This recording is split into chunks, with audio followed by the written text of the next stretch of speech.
বিশ্বনাথৰ ভাস্তাপুত উদ্ধাৰ হৈছে চিকিৎসক বিক্ৰমজিৎ বৰুৱাৰ বেগটো।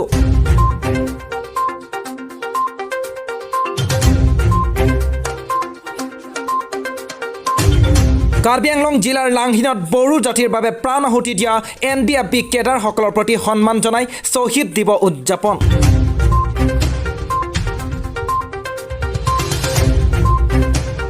অৱশেষত গ্ৰেপ্তাৰ হ'ল নিমাতীঘাটৰ দুৰ্ঘটনাগ্ৰস্ত নাও মা কমলাৰ গৰাকী। ডিব্ৰুগড়ত আৰক্ষীয়ে গ্ৰেপ্তাৰ কৰিছে মা কমলাৰ গৰাকী পানীৰাম কলিতাক। কাৰণ ষ্টুডিঅ'ত মই চন্দ্ৰ সিং ৰংপি। এতিয়া কৈছোঁ আজি পুৱাৰ বিতং বাতৰিলৈ। কাৰ্বি আংলং জিলাৰ লাংহিনত বড়ো জাতিৰ বাবে প্ৰাণ আহুতি দিয়া national Democratic Front of Bodoland চমুকৈ NDFB কেডাৰসকলৰ প্ৰতি সন্মান জনাই শ্বহীদ দিৱস উদযাপন। কাৰ্বি আংলং জিলাৰ লাংহিন নগৰৰ মাজমজিয়াত অৱস্থিত বিবাহ ভৱনত যোৱাকালি আত্মসমৰ্পণকাৰী National Democratic Front of Bodoland চমুকৈ NDFB Welfare Association Karbi Anglong জিলা সমিতিৰ উদ্যোগত বড়ো জনগোষ্ঠীৰ বাবে প্ৰাণ আহুতি দিয়া NDFB কেডাৰসকলক শ্ৰদ্ধাঞ্জলি জ্ঞাপন কৰি শ্বহীদ দিৱস হিচাপে উদযাপন কৰা হয়। উক্ত শ্বহীদ দিৱসৰ লগত সংগতি ৰাখি এখনি সভাৰো আয়োজন কৰা হয়। উক্ত সভাত সভাপতিত্ব কৰে আত্মসমৰ্পণকাৰী NDFB ৱেলফেয়াৰ এছ'চিয়েশ্যনৰ কাৰ্বি আংলং জিলাৰ সমিতিৰ সভাপতি ভৱেন বসুমতাৰীয়ে। উক্ত সভাত মুখ্য অতিথি হিচাপে উপস্থিত থাকে কাৰ্বি আংলং জিলা বড়ো ছাত্ৰ সন্থাৰ উপদেষ্টা বিলিমোহন খাকলাৰী আৰু আমন্ত্ৰিত অতিথি হিচাপে উপস্থিত থাকে ক্ৰমে কাৰ্বি আংলং সাহিত্য পৰিষদৰ প্ৰাক্তন কাৰ্যবাহী সদস্য শৰৎ ব্ৰহ্ম, সমাজসেৱক বিশ্বেশ্বৰ বসুমতাৰী, প্ৰাক্তন BLT কল্যাণ পৰিষদৰ সভাপতি হেমন্ত বসুমতাৰীৰ লগতে বড়ো অগ্ৰণী সংগঠনৰ বিষয়ববীয়া আৰু কাৰ্বি আংলং জিলাৰ বঙালী সমাজৰ বিষয়ববীয়াসকল উপস্থিত থাকে। উক্ত সভাতে বড়ো জাতিৰ বাবে প্ৰাণ আহুতি দিয়া NDFB কেডাৰসকলৰ পৰিয়াল লোকসকলকো এখনি বড়ো আৰণায়েৰে আদৰণি জনোৱা হয়। আনহাতে সাংবাদিকৰে হোৱা সাক্ষাৎকাৰত যিসকল NDFB কেডাৰ জেলত আছে অতি শীঘ্ৰেই মুকলি কৰি দিবলৈ আহ্বান জনাই আত্মসমৰ্পণকাৰী NDFB ৱেলফেয়াৰ এছ'চিয়েশ্যনৰ কাৰ্বি আংলং জিলা সমিতিৰ সম্পাদক প্ৰকাশ নাৰ্জাৰীয়ে। কাৰ্বি আংলঙৰ ex-NDP আৰু চেলেণ্ডাৰ NDP সকলোৱে একেলগে আমাৰ এই 33তম আপোনাৰ মাৰ্টিয়াৰ্ছ ডে আমি উপলক্ষে আমি আজি এই প্ৰগ্ৰামটো পাতিছোঁ। আৰু যিহেতু আমাৰ বীৰ আমাৰ ex-NDPৰ বাংবুৰগুৰা নামতে এই মাৰ্টিয়াৰ্ছ ডে 33তম দিৱস সকলো জেগাত য'ত NDP আছে আমাৰ অসমত সকলো জেগাত আজিৰ দিনত পতা হৈছে। সেই গতিকে আমি আমাৰ এই লাংহিনত সকলো আমাৰ ৰাইজক যিমান আমাৰ মুখাং আফাদবিলাক আছে মানে মেইন আমাৰ সংগঠনবিলাক সিহঁতক লৈ পেলাই এই আমাৰ লাংহিনৰ বিবাহ ভৱনতে আমাৰ অল কাৰ্বি আংলঙৰ ex-NDP আৰু চেলেণ্ডাৰ NDP সকলো মিলি আমি এই প্ৰগ্ৰামটো আজি কাৰ্বি আংলঙত লোৱা হৈছে। আৰু আমি আমাৰ এই কাৰ্বি আংলঙৰ ex-NDP আৰু চেলেণ্ডাৰ NDP হিচাপে আজি যি আমাৰ ৰাইজৰ ওচৰত চৰকাৰৰ ওচৰত ক'ব লগা এইখিনি যে অতি সোনকালে যে আমাৰ যিখিনি ৰিহেবিলিটেশ্যন আৰু আমাৰ যিখিনি জেলত থকা আমাৰ সংগঠনৰ কেডাৰসকলে জেলত আছে অতি সোনকালে সিহঁতক যাতে মুক্তি কৰি দিয়ে এইখিনি আমাৰ চৰকাৰৰ ওচৰত আমাৰ দাবী আহ্বান কৰিছোঁ যাতে সিহঁতক অতি সোনকালে মুকলি আকাশৰ তলত ওলাই দিয়ে।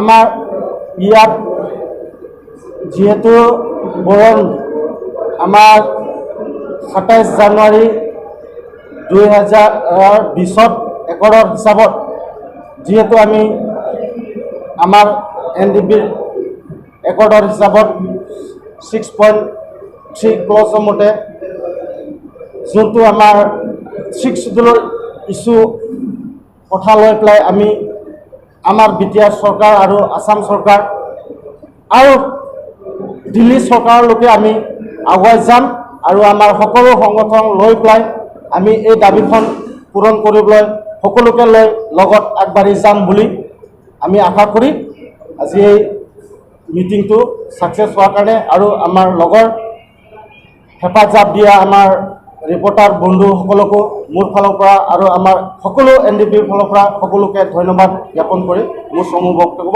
ইয়াতে সামৰি মাৰিছোঁ।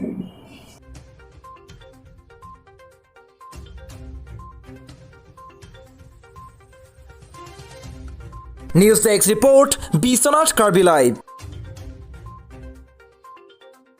আজি ৰাতিপুৱাৰ আনটো বিতং বাতৰি হৈছে দক্ষিণ মাজুলী আৰু দেৰগাঁও সমীপৰ ভেকেলি চাপৰিৰ কমলীয়াত পানীত উপঙি থকা অৱস্থাত উদ্ধাৰ হোৱা মৃতদেহটো চিকিৎসক বিক্ৰমজিৎ বৰুৱা বুলি নিশ্চিত হোৱাৰ পিছতে বিশ্বনাথত উদ্ধাৰ হৈছে চিকিৎসক বিক্ৰমজিৎ বৰুৱাৰ বেগ। বিশ্বনাথৰ ভাস্তাপুত উদ্ধাৰ হৈছে চিকিৎসক বিক্ৰমজিৎ বৰুৱাৰ বেগটো। দক্ষিণ মাজুলী আৰু দেৰগাঁৱৰ সমীপৰ ভেকেলি চাপৰিৰ কমলীয়াত পানীত উপঙি থকা অৱস্থাত উদ্ধাৰ হোৱা মৃতদেহটো চিকিৎসক বিক্ৰমজিৎ বৰুৱাৰ বুলি নিশ্চিত হোৱাৰ পিছতে বিশ্বনাথত উদ্ধাৰ হৈছে চিকিৎসক বিক্ৰমজিৎ বৰুৱাৰ বেগ। বিশ্বনাথৰ ভাস্তাপুত উদ্ধাৰ হৈছে চিকিৎসক বিক্ৰমজিৎ বৰুৱাৰ বেগটো। উল্লেখ্য যে দক্ষিণ মাজুলী আৰু দেৰগাঁৱৰ সমীপৰ ভেকেলি চাপৰিৰ কুমলীয়াত পানীত উপঙি থকা অৱস্থাত চিকিৎসক বিক্ৰমজিৎ বৰুৱাৰ মৃতদেহ উদ্ধাৰ হোৱা কিছু সময়ৰ পিছতে বিশ্বনাথত উদ্ধাৰ হয় চিকিৎসকগৰাকীৰ বেগটো। বিশ্বনাথৰ ভাস্তাপুত মুনাফা আলী নামৰ এজন লোক পত্নীৰ সৈতে খৰি আনিবলৈ গৈ এটা বেগ প্ৰত্যক্ষ কৰে। মুনাফ আলীয়ে বেগটো উদ্ধাৰ কৰি স্থানীয় ৰাইজৰ সহযোগত বিশ্বনাথ চাৰিআলি আৰক্ষীক খবৰ দিয়াত আৰক্ষী উপস্থিত হৈ বেগটো নিৰীক্ষণ কৰি নিশ্চিত হয় যে বেগটো চিকিৎসক বিক্ৰমজিৎ বৰুৱাৰ। বেগটোৰ ভিতৰৰ পৰা আৰক্ষীয়ে চিকিৎসক বিক্ৰমজিৎ বৰুৱাৰ পৰিচয় পত্ৰ উদ্ধাৰ কৰিছে। উল্লেখ্য যে ফেৰী দুৰ্ঘটনাত সন্ধানহীন হৈ থকা ইন্দ্ৰেশ্বৰ বৰাৰ বেগ আৰু মৃতদেহ বিশ্বনাথত উদ্ধাৰ হৈছিল। যোৱা 8 ছেপ্টেম্বৰত নিমাতী ঘাটত সংঘটিত হোৱা ফেৰী দুৰ্ঘটনাৰ পিছৰে পৰা সন্ধানহীন হৈ আছিল চিকিৎসক বিক্ৰমজিৎ বৰুৱা। মঙলবাৰে দক্ষিণ মাজুলী আৰু দেৰগাঁৱৰ সমীপৰ ভেকেলি চাপৰিৰ কুমলীয়া পানীত উপঙি থকা অৱস্থাত মৃতদেহ উদ্ধাৰ হয় চিকিৎসক বিক্ৰমজিৎ বৰুৱাৰ মৃতদেহ। ধৰিছোঁ ধৰাত গৈছোঁ বেগটো ভাল ধৰক 9টা 9:30 বজাত হ'ব। তাৰপৰা খৰি 2-4টা গোটালি লৈ আহি বাছত তাক ফোন মাৰিল যে বাবু এনেকুৱা ঘটনা বেগ এটা পাইছোঁ, বেগৰ ভিতৰত এনেকুৱা বস্তু আছে, হ্যাঁ তই কি কৰিবি কৰ। বাবুৱে কৰিলে কি থানাত ফোন কৰি দিলে। বেগটো মানে কি ভাষা টাপোতে ব্ৰহ্মপুত্ৰৰ ভাষা টাপোতে উদ্ধাৰ কৰা হয় আৰু বেগটোৰ ভিতৰত যেতিয়া খুলি মেলি এইটো তালাচ কৰা হ'ল, ইয়াতে বিক্ৰমজিৎ ডক্টৰ বিক্ৰমজিৎ বৰুৱাৰ আইডেণ্টি কাৰ্ড, তেওঁৰ ডক্টৰৰ আইডেণ্টি কাৰ্ড, তাৰপিছত SBI এইটো ATM কাৰ্ড, তাৰপিছত তেওঁৰ গাড়ী এখন এইটো RC এখন পোৱা যায়। আৰু এইটোৰ পৰা গম পোৱা গৈছে এই বেগটো ডক্টৰ বিক্ৰমজিৎ বৰুৱাৰে হয়। আৰু য'ত 8 ছেপ্টেম্বৰত যিটো দুৰ্ঘটনা হৈছিল, ফেৰী দুৰ্ঘটনা, নিখোজ হৈ আছিলে। আৰু এই তথ্যৰ পৰা অনুমান কৰা হয় যে এইটো ডক্টৰ ঘাটা মানে আমাৰ ব্ৰহ্মপুত্ৰৰ যিটো ভাষা টাপু তাত উপঙি আহিছে। ইন্দ্ৰেশ্বৰ বৰা য'ত ডেড বডিটো উদ্ধাৰ হৈছিলে সেইটো ছাইডৰ পৰা মানে আমাৰ মাজুলী ছাইডৰ পৰা উপঙি আহি আছে। আৰু কিবা সংসূত্ৰ পাইছে নেকি? আৰু সংসূত্ৰ এতিয়ালৈকে নাই। তেওঁ মানে নিখোজ হৈ থকাৰ সংক্ৰান্তে আমাৰ উদ্ধাৰ অভিযান এতিয়ালৈকে বৰ্তমান হেৰিত চলি আছে, ব্ৰহ্মপুত্ৰ নদীত চলি আছে। এইটো মন্নাজ বুলি এজন নাৱৰীয়া আছিলে। আমিও তেওঁ আমাক লগে লগে খবৰ দিয়াত আমি জেগাত উপস্থিত হৈ পেলাই এই বেগ খানা তালাচ কৰি পেলাই গম পালোঁ যে তেওঁ বহুত ধৰণৰ নথি পত্ৰ ওলাল আৰু কেইখনমান নথি পত্ৰত তেওঁ ডক্টৰ বিক্ৰমজিৎ বৰুৱা বুলি লিখা আছে। ইভেন তেওঁৰ গাড়ীৰ ডকুমেণ্টছতো আছে আৰু তেওঁ নিজাববীয়া ডক্টৰ যে কৰে তাত ডক্টৰ বিক্ৰমজিৎ বৰুৱা বুলি লিখা আছে। আপোনালোকে বৰ্তমান নিশ্চিত হৈছে? এইখিনিৰ পৰা নিশ্চিত হ'ব লাগে, বেগটো তেওঁৰে হ'ব লাগে। পৰৱৰ্তী অসমত আপোনালোকৰ এতিয়া কি নাই, পৰৱৰ্তী এইটো আমাৰ উৰ্ধ্বতন কৰ্তৃপক্ষক আমি ইনফৰ্মেশ্যন জনাম এতিয়া। আৰু তাৰপিছত হেৰিৰ লগতো এইটো যোৰহাটৰ লগত জনাম, আমাৰ ৰিভাৰ SP মহোদয় বা আমাৰ চাৰিআলি SP মহোদয়ৰ লগতো যোগাযোগ কৰিম। আৰু এতিয়া ডেড বডি ক'বলৈ অলপ মনটো মোৰে বেয়া লাগিছে বা আপোনালোকৰ বেয়া লাগিছে। তেওঁৰ উদ্ধাৰ অভিযানটো কাৰণে আমাৰ নদী আৰক্ষীৰ মানে আৰু তীব্ৰতৰ হৈ আছে। News desk report Biswanath Karbi live. আজি পুৱাৰ দ্বিতীয়টো বিতং বাতৰি হৈছে অৱশেষত গ্ৰেপ্তাৰ হ'ল নিমাতীঘাটৰ দুৰ্ঘটনাগ্ৰস্ত নাও মা কমলাৰ গৰাকী। ডিব্ৰুগড়ত আৰক্ষীয়ে গ্ৰেপ্তাৰ কৰিছে মা কমলাৰ গৰাকী পানীৰাম কলিতাক। কিয় দিছিলে কওক? আপুনি এজন অনুতপ্ত নে? ঘটনাটোলৈ অনুতপ্ত নে? আপুনি ঘটনাটোলৈ অনুতপ্ত নে দাদা? আপুনি মানি লয়নে সেইদিনা ঘটনাটো আপুনি মানি লয়নে এনে ঘটনাটো আপুনি এজন অচিনাকি ব্যক্তিক আপুনি সেইদিনাখন দিছিলে ঘূৰিয়ালৰ দায়িত্ব ঘূৰিয়াল আপুনি স্পষ্টকৈ কওক ঘূৰিয়ালৰ দায়িত্বটো আপুনি সেইদিনাখন এজন অচিনাকি ব্যক্তিক দিছিল প্ৰশান্ত পামেকামেতো কোনোদিন আপোনাৰ মানে যাত্ৰী নিয়া নাও চলোৱা নাছিল কিয় দিলে আপুনি তেওঁক কোনখন নাও চলাইছিলে নাম কি কোনখন নাও চলাইছিলে মোক নামটো কওকচোন কোনখন নাও চলাইছিল আপুনি মোক কওকচোন আপুনি কওক আপুনি কৈ থৈ যাওক আপুনি কোৱাটো জৰুৰী যে আপুনি প্ৰশান্ত পামেকামে কোনদিনা যাত্ৰী নাও চলাইছিল কওক আপুনি কোৱাটো জৰুৰী আৰু ইমান পুৰণা ফেৰী আপুনি ব্যৱহাৰ কৰিছে ফেৰীখন কিমান বছৰ আছিলে মেডিকেলতো নাই আমাৰ আৰক্ষীয়ে কৈছে যে আপুনি আজি মেডিকেল গৈছে নতুন নাও এখন 6 মাহ হৈছে ৰিপেয়াৰিং কৰা কোনখন মেডিকেলত আছিলে আপুনি কোনখন মেডিকেলত কোনখন মেডিকেলত আছিলে কোনখন মেডিকেলত আছিলে কওকচোন 6 মাহ হৈছে নতুন নাও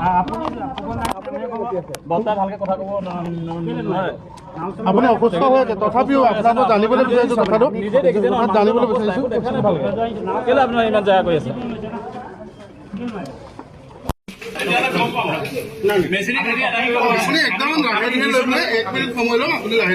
নিজৰ মতে কওক আপুনি কওক নিজৰ মতে কওক আপুনি নাওখন কিমান পুৰণি নাও আছিল